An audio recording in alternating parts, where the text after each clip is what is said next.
El rollazo político con Andrés Carmona.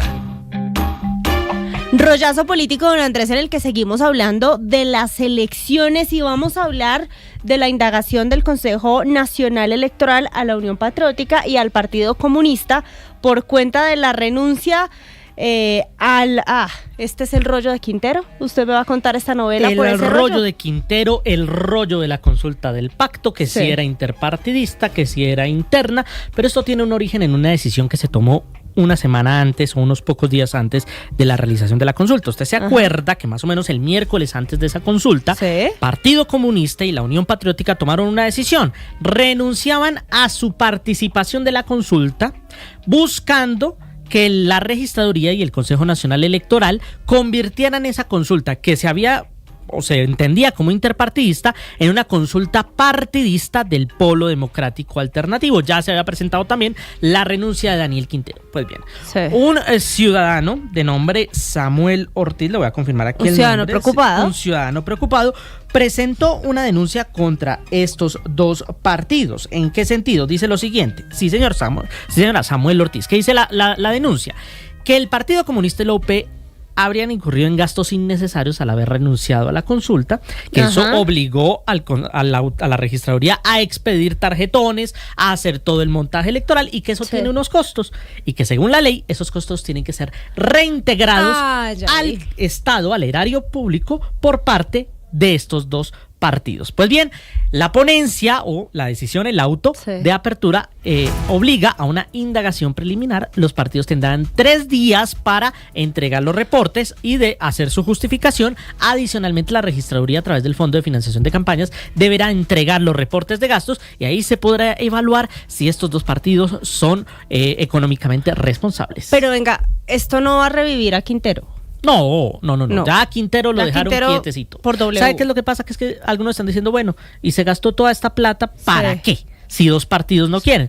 El tema es que uno sí lo hizo, que fue el Polo Democrático. Ahí la pregunta es, ¿quién paga? ¿O quién tendría que pagar en este caso de que haya un gasto innecesario? ¿El Polo o el Partido Comunista y la Unión Patriótica?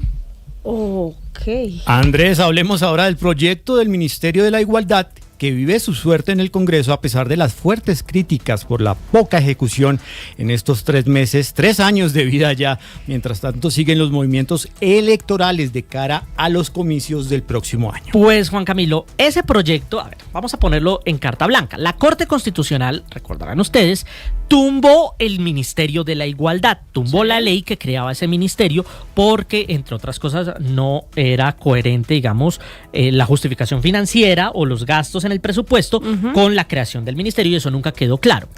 Le ordenó al Congreso que tenía por lo menos hasta el próximo año para hacer una nueva ley que certifique al ministerio, que se haga con toda la justificación fiscal, el aval fiscal y con todos los temas de gastos de ese Ministerio de la Igualdad, que hoy está en manos de la persona ministra Juan Carlos Florián.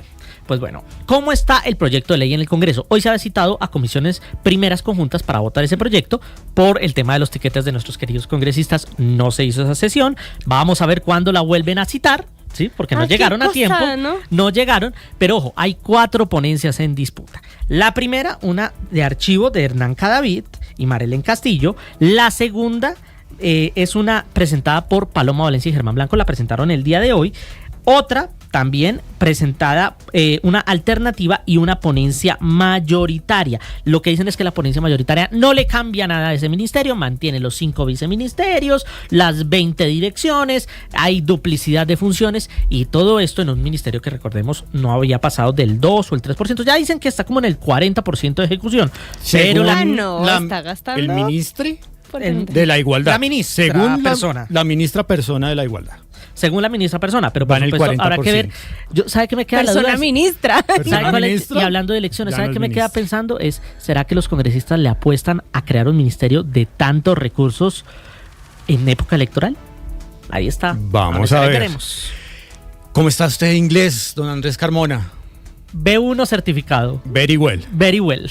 Marcela Peña, ¿usted cómo está de inglés? A little.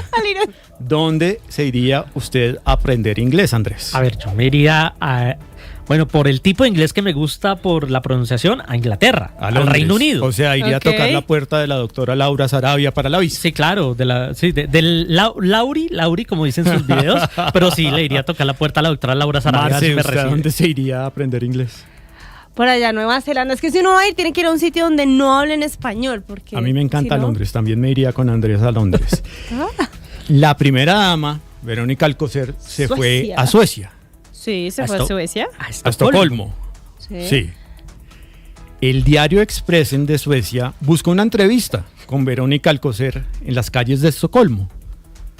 Se encontraron con ella en medio de la polémica por su inclusión en la lista Clinton. Ese fue el mismo que sacó la nota de la vida Lujosa. secreta pero lujosa de la Sí, primera señora. dama. Ahora, señor. el presidente Petro dijo que estaba haciendo cursito de inglés. Curso de inglés. ¿Le fue bien? Vamos a escuchar la historia con César Moreno.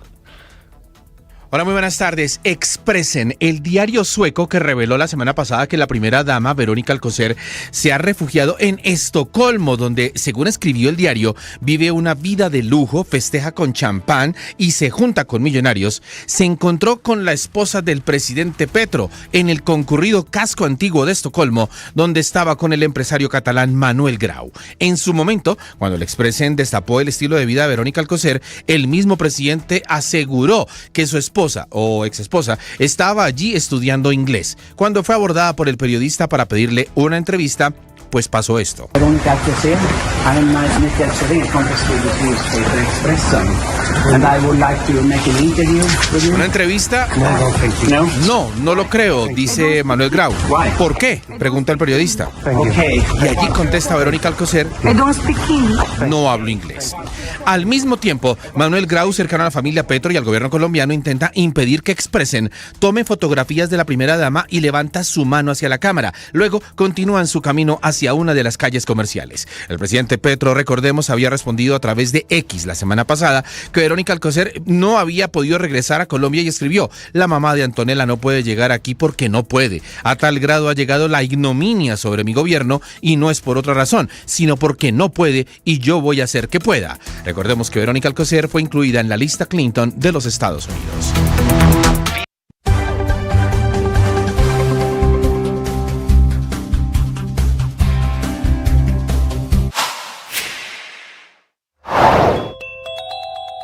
El alcalde Carlos Fernando Galán confirmó la captura de los integrantes de una banda dedicada al robo de autos y motos.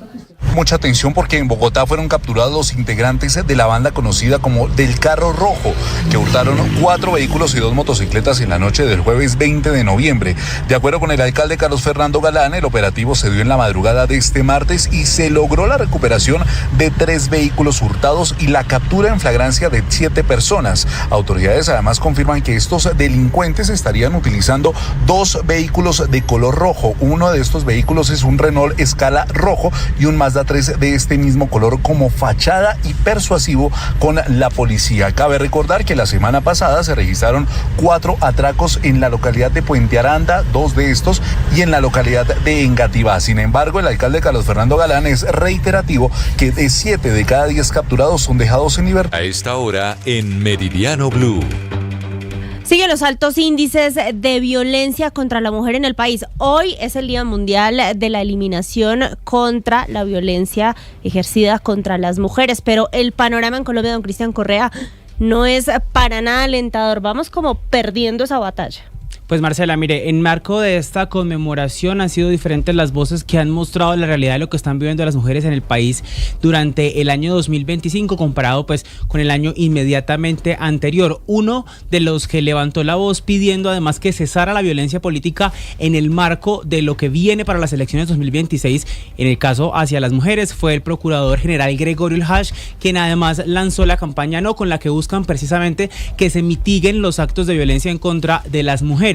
También desde Naciones Unidas están advirtiendo sobre los riesgos que están viviendo las mujeres, especialmente en la edad de adolescencia, ahora ligados a los riesgos digitales. María Inés Salamanca Vidá, que es la representante encargada de la ONU Mujeres en Colombia.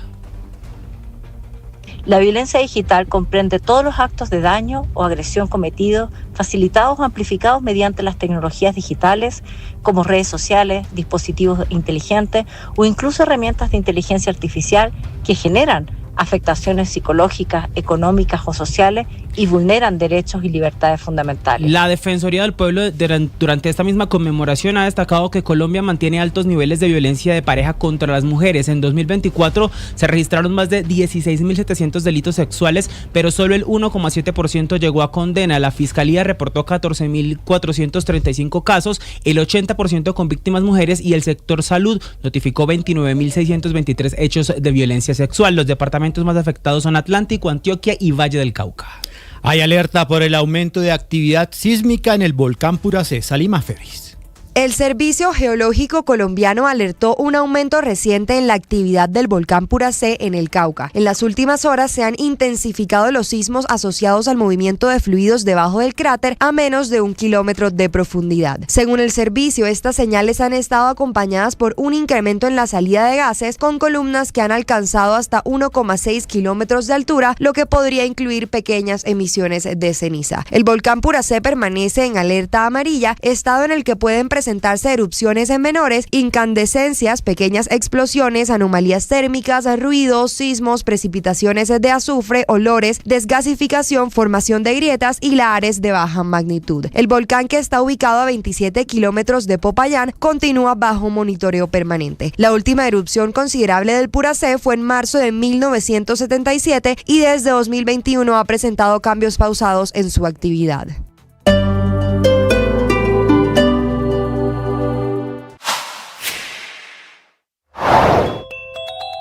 En Mañanas Blue, el exministro de Defensa Diego Molano recordó cómo fue la salida del ejército del general Juan Miguel Huertas en